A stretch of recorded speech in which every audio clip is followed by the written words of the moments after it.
আগে তাই কাঁটা চামচ দিয়ে করে নিব। আচ্ছা কি করি দেখো, ভেজে নিব পটেটো ভেজেস।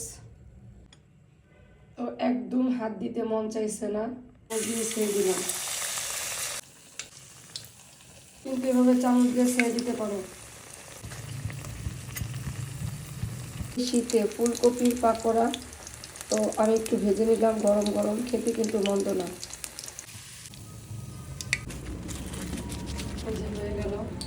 কতটা ইয়াম্মি হয়েছে আমার পটেটো আর হচ্ছে ফুলকপির পাকোড়াটা। তো এটা কিন্তু অনেক বেশি স্বাস্থ্যসম্মত বাসায় করে খেলে। সাথে একটা সস বানিয়ে নিলাম, এটা খুবই মজাদার। রেসিপি দেখতে হলে আমাকে কমেন্ট করো। দেখো যে সসটা বানিয়ে নিয়েছিলাম সেটা দিয়ে এখন আমি খাবো।